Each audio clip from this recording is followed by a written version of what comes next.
को पधारे, जो सिद्ध है अतुल अव्यय सख्य धारे। भाई वही समय सार सुनो सुनाता, जो भद्र बाहु श्रुत केवली ने कहा था, जो भद्र बाहु श्रुत केवली ने कहा था, जो भद्र बाहु श्रुत केवली ने कहा था। आदि तीर्थंकर श्री आदिनाथ भगवान की, श्री 24 तीर्थंकर भगवान की, श्रीमद भद्र बाहु श्रुत केवली भगवान की, श्रीमद कुंद कुंद आचार्य देव की, संत शिरोमणि अध्यात्म योगी आचार्य गुरुवर श्री विद्यासागर जी महाराज की, अहिंसामय विश्व धर्म की, वंदनीय हारिका रत्न 105 पूर्णमती माता जी की, वंदनीय हारिका संघ की। यह समय सार ग्रंथराज ध्यान का ध्येय है, श्रद्धा का श्रद्धेय है, जानने योग परम ज्ञेय है और उपादान में परम उपादेय है। ऐसा यह ग्रंथराज सिखाता है कि जितने अकेले होगे उतने निराकुल होते चले जाओगे, और जितना जोड़ते चले जाओगे उतने ही आकुल व्याकुल परेशान होते चले जाओगे। ये बात आपको अनुभव में भी आ रही है कि जब आप एकदम अकेले हो जाते हैं, भीतर से, बाहर से नहीं, भीतर से अकेले होते हैं, जितना जितना छोड़ते चले जाते हैं। और सच में छोड़ना है क्या? जो मेरा है ही नहीं उसे क्या छोड़ना? बस अपनी मान्यता से, अपनी दृष्टि से छोड़ता चला जाता है, उतना उतना ही वह सुखी होता चला जाता है। पर का संबंध ही दुख का कारण है, बात समझ में आती है। बाद में पछताता है जीव करके, लेकिन फिर पछताए होत का जब चिड़िया चुग गई खेत। आज तक गलती पर गलती करता रहा, 24 घंटे, हर मिनट, हर सेकंड, हर पल, हर समय समय पर यह जीव गलती ही गलती कर रहा है। इसका प्रमाण क्या है? इसका प्रमाण यह है कि अभी तक संसार में भटक रहे हैं। इसका प्रमाण है कि हर समय यह जीव भूले कर रहा है, गलतियां कर रहा है। उपयोग जब बाहर की ओर जाता है तो बाहर में गंदगी, कर्मों का बंधन यही इकट्ठा करके अपने आत्मा के कक्ष में लाता है, अपने ज्ञान कक्ष में लाता है, और उसको फिर कई भव भवांतर तक भोगता रहता है। आज तक यही सिलसिला चलता रहा। प्रभु कब सुध आएगी निज की, कब पहचान होगी हमें अपनी। दुनिया की पहचान करके खुश हो जाते हैं कि मैंने बहुत बड़ा काम कर लिया। आज इतने इतने बड़े बड़े लोगों से पहचान कर ली। दुनिया के सारे बड़े बड़े लोगों की पहचान एक तरफ, संत ज्ञानी महात्मा आंख मूंद करके बैठ जाते हैं। बड़े बड़े राजे महाराजे 6 खंड के अधिपति चरणों में आते हैं, शीश झुकाते हैं, रत्न मोती कीमती बेशकीमती चढ़ाते रहते हैं। धन्य है। ऐसे क्या भीतर के रत्न देख रहे हैं? ऐसे भीतर के कौन से श्रेष्ठतम आत्मा को निरख रहे हैं कि बाहर के चक्रवर्ती को भी निरखना नहीं चाहते? ऐसे कौन से असली रत्नों को निरखते हैं कि बाहर के इन रत्नों की चमक उनके सामने फीकी है, आंख तक नहीं खोलते? धन्य है वे संत। उन्हें जो दिखा बस उन्हें मैं देखना चाहूं प्रभु। उन्हें जो रास आया, उन्हें जिनकी रुचि है, वो मुझे भी रुचि बन जाए और कुछ न चाहूं प्रभु, और कोई मेरी चाहत नहीं। जिस वक्त आत्मा इतना पवित्र भावों से निर्मल हो जाए, समझ लेना मेरे मोक्ष मार्ग का शुभारंभ हो गया है। मेरे जीवन में परम आनंद अव्याबाद सुख को पाने का मार्ग शुरू हो गया है। अज्ञानी सोचता है पैसों से मेरी तरक्की हो रही है। पहले कुछ नहीं था, अब मैं बहुत बड़ा आदमी बन गया हूँ, बहुत तरक्की कर चुका हूँ। काहे की तरक्की? दिन रात आकुलता, दिन रात कर्मों का बंध कर रहा है। पर दृष्टि जा रही है, परमुख दृष्टि है। दुख ही दुख है, आकुलता ही आकुलता है। संयोग ही संयोग पर दृष्टि जा रही है। काहे की तरक्की? सवेसार ग्रंथराज में ज्ञानी महान आत्मा कुंद कुंद स्वामी कहते हैं कि हे आत्मन, तेरी तरक्की पैसों से नहीं, तेरी तरक्की तो तेरे परिणामों से होती है। क्या बात कही है! तेरी तरक्की तो तेरे परिणामों से होती है, तेरी प्रवृत्ति से होती है। और जैसे परिणाम होंगे वैसे तो प्रवृत्ति भी करेगा। इसलिए सबसे पहले परिणाम को पवित्र कर, यही तेरी सबसे बड़ी पूंजी है। आज सोच रही थी कि अगर व्यक्ति के पास में धन दौलत आ गई तो कौन सी तरक्की हो गई? उसके पास में सोना चांदी हीरे रत्न, अगर ये सब है तो ये सब पृथ्वी का ही है। पृथ्वी का ही को इकट्ठा करके कौन सी तरक्की हो गई? वो कहेगा मेरे पास में तो नोट के बंडल हैं। हाँ ठीक है, बंडल के बंडल रख लो, तुम पहले भी बहुत रखे थे, एक रात में निकालने पड़े थे जब नोटबंदी हुई थी, ध्यान रखना। हाँ, कितने टेंशन में आ गए थे। जिसके पास में जितने ज्यादा नोट, पहले कितने के, पहले नोटबंदी हुई थी ना, हाँ 500 के, अब तो सीधे 2000। बड़े बड़े नोट रखे थे। बड़ा आदमी था ना, बड़ा आदमी था, बड़े कमरे में पूरा कक्ष भर करके रखा था। जितने बड़े आदमी ने बड़े कमरे में बड़े बड़े नोट रखे थे, नोटबंदी हुई उतना ही बड़ा टेंशन हो गया। क्योंकि नोट है क्या? ये तो वनस्पति कायिक है, पेड़ से बने हैं, पेड़ से ही तो बना है कागज। तो कागज को अपना धन मानता है, कहीं वनस्पति काई को अपना धन मानता है, कहीं पृथ्वी काई को अपना धन मानता है। ओहो, सही धन तो तेरा चेतन प्रभु परमात्मा, तेरा सबसे बड़ा धन है, जिसको तूने आज तक संभाला ही नहीं, बिल्कुल नहीं संभाला, उसके कोई सार संभाल नहीं की। जैसे भी भाव आ रहे हैं आने दो, पंचेंद्र के विषय भोग चल रहे हैं चलने दो, उसको किंचित भी तूने सुरक्षा नहीं की। रुपये की 2000 के नोट की तो सुरक्षा करता है चेतन, लेकिन उससे अनंत गुना बेशकीमती तेरा चैतन्य प्रभु आत्मा, उसके बारे में तूने कुछ भी सुरक्षा नहीं की। कहाँ दुर्गतियों में भटकाता रहा, कहाँ विषयों के गंदी गलियों में अपने मन को, अपने उपयोग को भटकाता रहा। क्या हो गया तुझे? और अपनी चेतन आत्मा को मेला करता रहा, समय गुजरता रहा। आज कम से कम ये तो तय कर ले कि मेरा सबसे बड़ा धन मेरा चैतन्य प्रभु आत्मा है। अगर ये आत्मा ही नहीं तो धन की क्या कीमत? कोई कीमत नहीं। ये मानी मन, ये अहंकारी मन ही ये जड़ धन की कीमत करता है।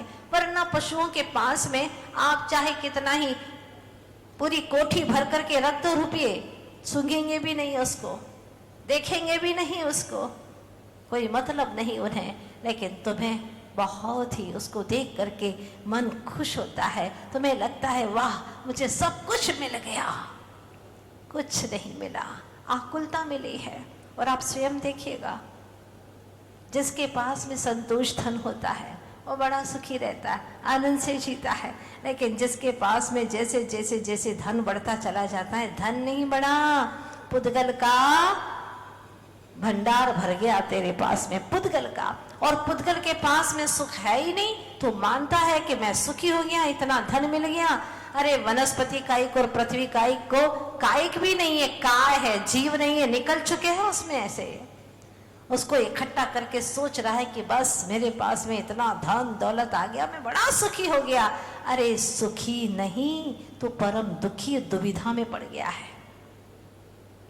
सोचना आप लोग, जितना धन बढ़ गया उतना ही टेंशन भी बढ़ गया है।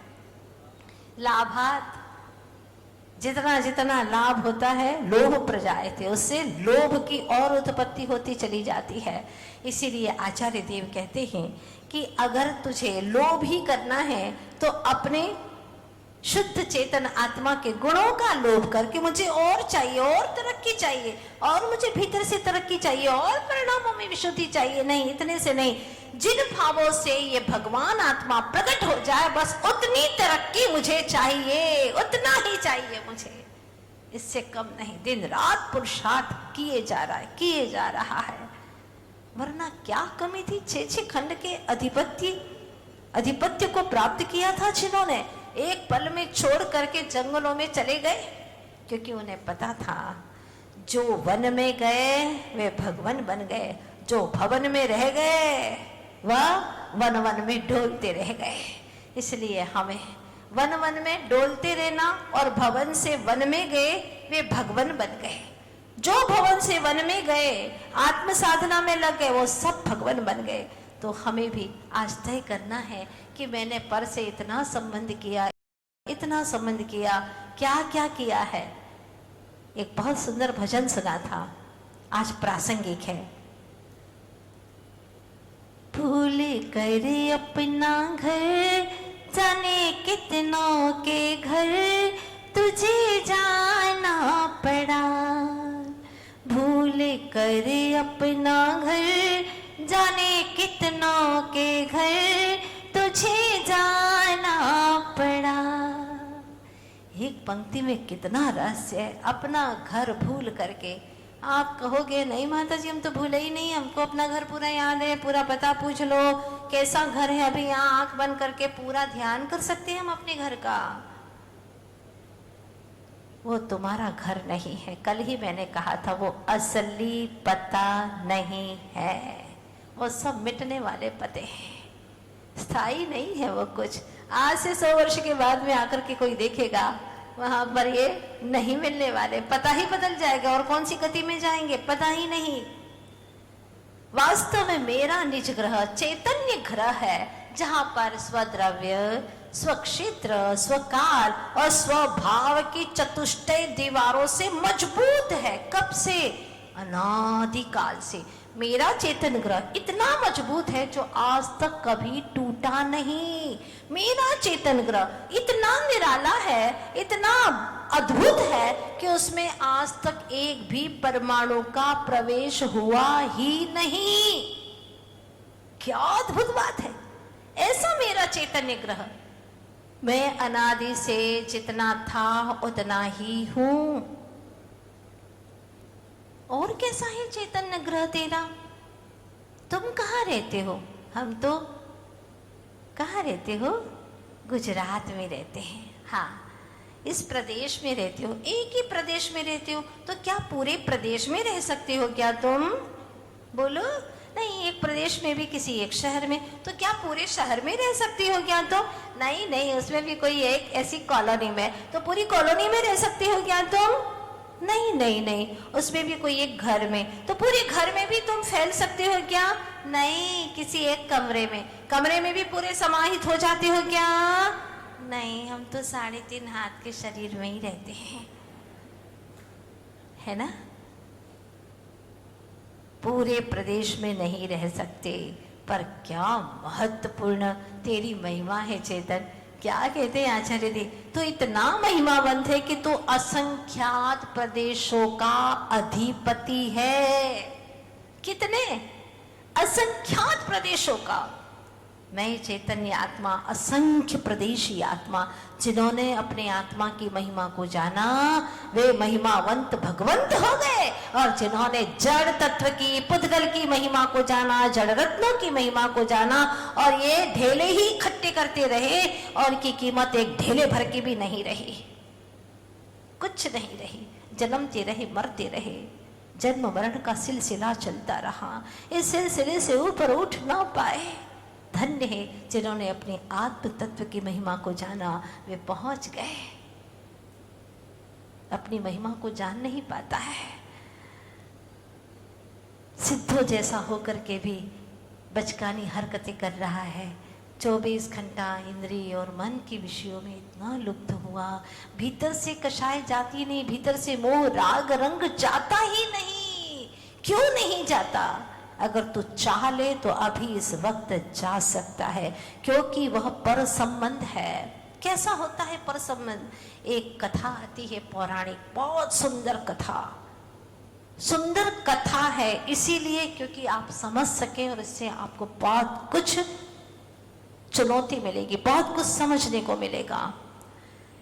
एक कमला नाम है कमला जिसका, छोटे से बच्चे को गीत सुना रही है और गीत सुनाते सुनाते सुनाते वह उससे कहती है, बेटा मेरे तेरे साथ में 6 रिश्ते हैं, 6 रिश्ते, 6 रिश्ते। कहानी शुरू करती है और 6 रिश्ते पूरे सुनाती उस बच्चे के साथ में। इतने में ही उसका पिता आता है, गुस्सा होता है कि इतने छोटे से बच्चे से ऐसी ऐसी बातें करते, तुझे शर्म नहीं आती? हाँ, क्यों कह रही है इस बच्चे से ऐसी ऐसी बातें कि मैं तेरी ये लगती हूँ, वो लगती हूँ? कहाँ से ये लगती है तू? हाँ, इस तरह की बातें करती है बच्चे से, अच्छी बातें किया कर। उसने कहा कि आप क्या समझ रहे हैं, मैं ऐसे वैसे फालतू की बातें कर रही हूँ? नहीं, तुमसे भी मेरे 6 रिश्ते हैं।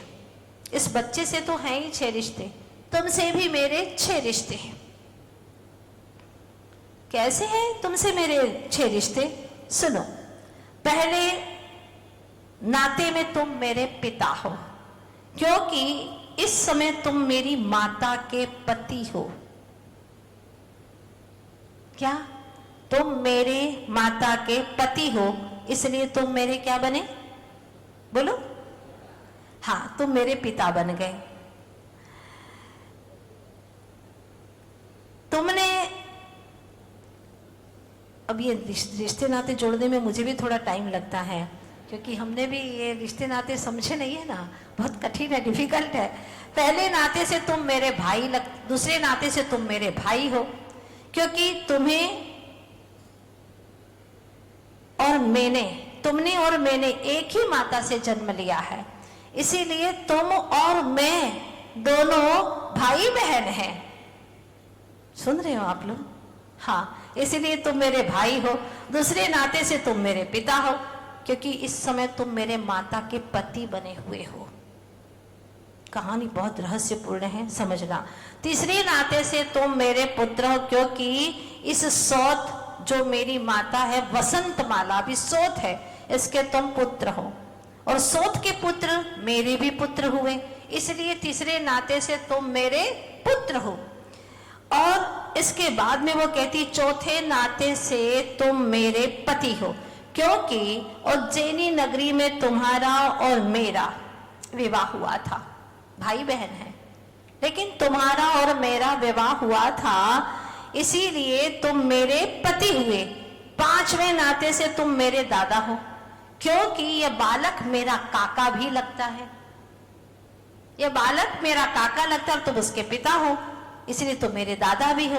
और 6वां नाता अगर गिनो तो 6वें नाते से तुम मेरे ससुर हो, क्योंकि वसंत माला के बेटे की मैं पत्नी हूं। सुन रहे हो आप लोग? अभी आपको पूरा रहस्य समझ में आएगा। इसीलिए तुम मेरे ससुर भी लगते हो। इतना सुनते ही जो वहां वसंत माला बैठी थी उसको बड़ा गुस्सा आया और बोली, तो कमला इस घर से निकल जा, इस तरह की तुच्छ और गंदी ओछी बातें करती, तुझे शर्म नहीं आती? ऐसा कभी नहीं हो सकता, इस घर से निकल। पर कमला एकदम शांत थी और बोली, मैं अभी निकल जाऊंगी, लेकिन मेरी बात सुन लो। तुम्हारे इस बच्चे के साथ में मैंने 6 रिश्ते बताए, तुम्हें अच्छा नहीं लगा। मैंने तुम्हारे पति के साथ में 6 रिश्ते बताए, वो भी तुम्हें बहुत बुरा लगा। लेकिन ध्यान दो, तुम्हारे साथ में भी मेरे 6 रिश्ते हैं। मेरे साथ में, हाँ, आपके साथ में भी मेरे 6 रिश्ते हैं। पहले नाते से तुम मेरी माँ हो, तुमने मुझे जन्म दिया है, तुमने ही मुझे जन्म दिया है। मुझे और ये मेरा भाई, हम दोनों ट्विंस पैदा हुए थे।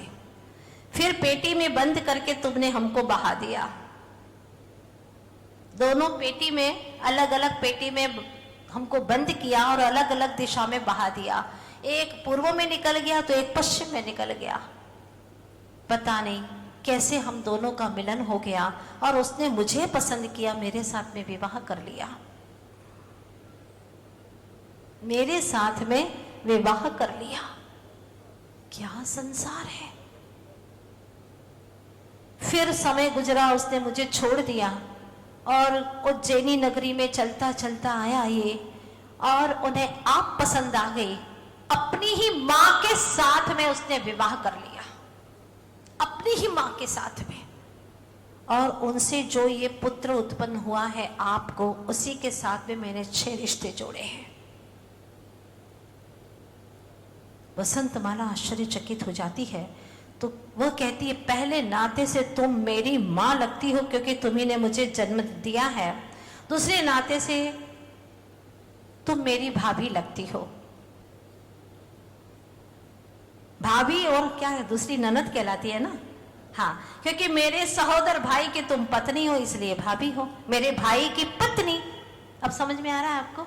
इसलिए क्या कहलाई? भाभी। तीसरे नाते से तुम मेरी दादी हो, मैं तुम्हारी क्या दादी की क्या बोलते हैं, पोती कहलाती हूं। मेरे पिता कुबेर दत्त, हाँ वो क्या है तुम्हारा बेटा है, बेटा है। तो इस तरह से क्या कहलाए? बताओ बताओ जल्दी से। तीसरे नाते से क्या कहलाए? दादी, है ना। चौथे नाते से तुम मेरी सास कहलाई, क्योंकि तुम्हारे पुत्र की मैं पत्नी हूं, तुम्हारे पुत्र की मैं पत्नी हूं इसलिए सास कहलाई। पांचवें नाते से मैं तुम्हारी सासू हूं, क्योंकि कुबेर दत्त मेरी सोत का बेटा है और तुम उसकी स्त्री हो, इसलिए मैं सास कहलाई। और छठवें नाते से तुम मेरी सोत हो, क्योंकि तुम्हारा पति और मेरा पति एक ही है। सोचने लगा कुबेर दत्त, ये कैसे विपरीत रिश्ते हैं, समझ में नहीं आता। ऐसा भी हो सकता है। हाँ, ऐसा भी कर्म के योग से हो सकता है, जहां पर भोगों की वृत्ति जिसके दिल दिमाग में छाई हुई रहती है, वो कुछ नहीं देखता, कुछ विचार नहीं करता, बस उसे तो बस एक पाशविकता नजर आती है और उसके साथ में संबंध कर लेता है। जैसे मूवी में आप लोग देखते हैं ना, एक ही व्यक्ति 2-2, 3-3 रोल कर लेता है, हैं? कभी माँ बन जाता है, कभी सास बन जाता है, कभी पत्नी बन जाता है। एक ही आत्मा 3-3 रोल कर रही है। बस उसी तरह से कई बार हीरो पुत्र भी बन जाता है, पिता भी बन जाता है, कहीं मित्र बन जाता है, कहीं शत्रु बन जाता है। वही लड़की, वही पत्नी, वही बहन, वही माँ बन जाती है। समझ में नहीं आता है। एक व्यक्ति डबल रोल तो कर ही लेता है, कई जगह आप लोगों ने देखा हो। और यहाँ पर तो 6 रोल अदा कर रहा है, 6 रिश्ते अदा कर रहा है। फिल्म को तो आप असत्य मानते हैं ना कि अभिनय कर रहा है, हाँ ये तो इसका किरदार निभा रहा है, लेकिन ये तो सच की बात है। वो कहती है अगर आपको विश्वास न हो तो जिनालय में चलिए, वहां अवधि ज्ञानी, मन परे ज्ञानी, 4 ज्ञान के धारी मुनीश्वर विराजमान है, उनसे पूछिए। और उनके पास में जाकर के पूछते हैं, ओहो, जब ये पूछते हैं तो आज मुनिराज, रिद्धिधारी महामुनिराज कहते हैं ये जो कह रही है बिल्कुल सच कह रही है, क्योंकि इसने मुनियों के मुख से सुना है, वही वह अपने शब्दों से कह रही है। जगत काल स्वभाव वा संवेग वैराग्यार्थम। जगत और शरीर के स्वभाव को सच में जानोगे ना तो तुम्हें संसार से वैराग्य हुए बिना नहीं रहेगा। जिस शरीर से तुम इतना प्यार करते हो, इसमें 9 मोरियां ही बहती रहती हैं, और बाहर की मोहरी को तो साफ कर दो तो थोड़ी देर के लिए साफ हो जाएगी, लेकिन शरीर की मोरियां इतनी गंदी हैं, और इसी की गंदगी के कारण से सारी दुनिया के अंदर गंदगी है जिससे तुम प्यार करते हो। कवियों ने कल्पना की है, ऐसा रेखांकन किया है, आदमी का जिस्म क्या है जिस पे शैदा है जहां, एक मिट्टी की इमारत, एक मिट्टी का मकान, गारा इसमें खून है और ईंट इसमें हड्डियां, चंद सांसों पर खड़ा है यह ख्याली नूरोशा, जो न होती इसके ऊपर शाम की चादर मड़ी, तो फिर उसको काग कुत्ते नोचते हर घड़ी, नोचते हर घड़ी। सोचो अगर ये चमड़ी की परत न लगी होती तो क्या होता, काग कुत्ते उसको नोच खाते। इस चमड़ी का इतना प्यार, इतनी मोहब्बत उससे कि तूने अपने आप को जाना नहीं, लुटाता रहा, अपने अनंत गुणों के खजाना को लुटाता रहा। आचार्य भगवान यही कहते हैं, भूल कर अपना घर जाने कितनों के घर, तुझे जाना पड़ा, तुझे जाना पड़ा। अगर अपना घर जान लिया होता तो घर घर में दर दर की ठोकरें खानी न पड़ती। चेतन तुझे अपने चैतन्य महल में सिद्धालय धाम पहुंच जाता। क्या कहते हैं, इनकी पंक्तियों को श्रवण करिएगा आप लोग। इस जहां में कई घर बनाए तूने, इस दुनिया के अंदर एक स्थान भी, एक इतना सा भी क्षेत्र नहीं जहां तूने जन्म न लिया हो। इस जहां में कई घर बनाए तूने, रिश्तेदारी सभी से निभाई तूने। जिनके थे तुम पिता फिर उन्हीं को पिता खुद बनाना पड़ा। जिनके थे तुम पिता फिर उन्हीं को पिता खुद बनाना पड़ा। क्यों? भूल कर अपना घर जाने कितनों के घर, तुझे जाना पड़ा। ध्यान से सुनिएगा, कहानी मैंने इसलिए आप लोगों के बीच में रख दी है पहले, ताकि आप इस भजन को समझ सके। जो थी माता तेरी वो ही पत्नी बनी, जो थी माता तेरी वो ही पत्नी बनी। पत्नी से फिर तेरी वो भगिनी बनी। भगिनी यानी बहन, कभी बहन कभी पत्नी। क्या हो रहा है? जो थी माता तेरी वो ही पत्नी बनी, पत्नी थी फिर तेरी वो भगिनी बनी। रिश्ते करते रहे कभी इस भव में तो कभी अगले भवों में, रिश्ते करते रहे हम बिछुड़ते रहे, ना ठिकाना मिला, ना ठिकाना मिला। क्यों? भूल कर अपना घर जाने कितनों के घर, तुझे क्या कहते हैं आचार्य आगे, बन के थल चर तो कवलों से खाया गया, मन के नभ चर तो जालों फसाया गया। नरक पशुओं के गम देख के ये सितम, तुझको रोना पड़ा, तुझको रोना पड़ा। भूल के अपना घर जाने कितनों के घर, तुझे जाना पड़ा। अब भी समझ जा चेतन, इतना भटक भटक करके, एक कहानी किसी और की नहीं है, खुद की कहानी है। ऐसे तूने 18 रिश्ते कई बार बनाए होंगे, इस भव में नहीं, एक भव में नहीं तो अगले भवों में बनाए होंगे। कोई पहले माँ थी वो पत्नी बन गई, जो पुत्र था वही पिता बन गया। कई भवों में बदलते बदलते यही करता रहा। क्यों? भूल कर अपना घर जाने कितनों के घर, तुझे जाना पड़ा। अंतिम में क्या कहते हैं, इस जहां की तो वधुएं अनेकों वरी।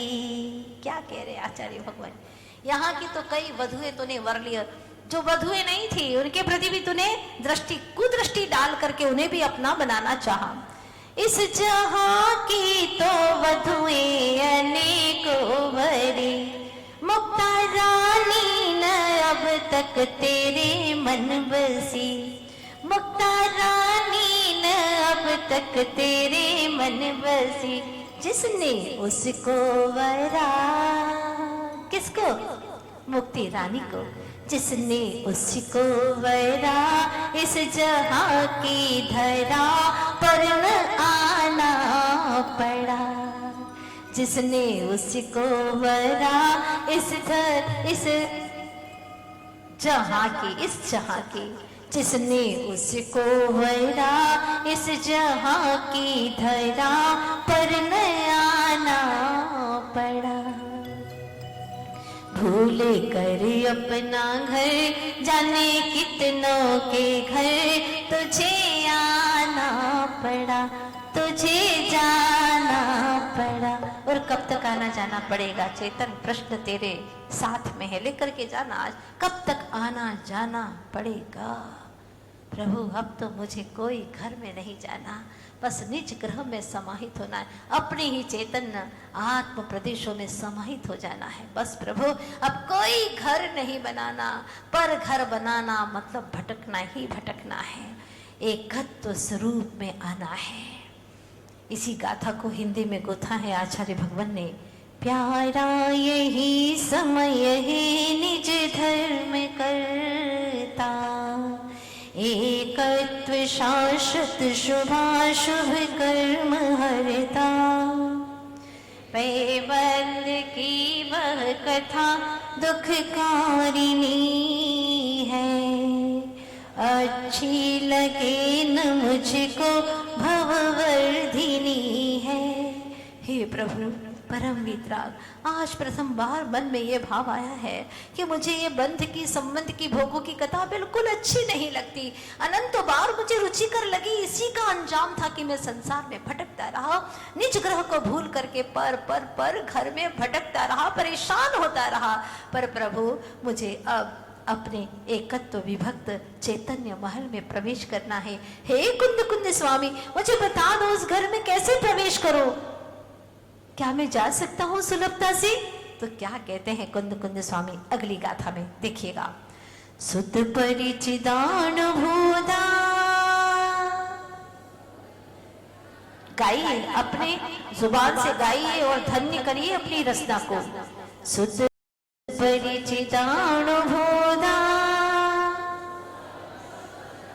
इतना ही पढ़िए, जितना पढ़ा रहे उतना पढ़िए। सुत परिचिदान भूदा, सब सविकाम भोग बंध कहा,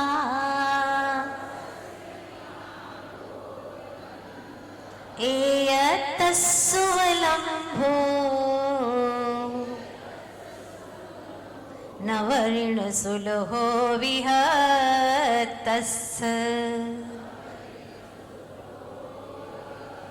क्या बात कहते हैं, अद्भुत बात।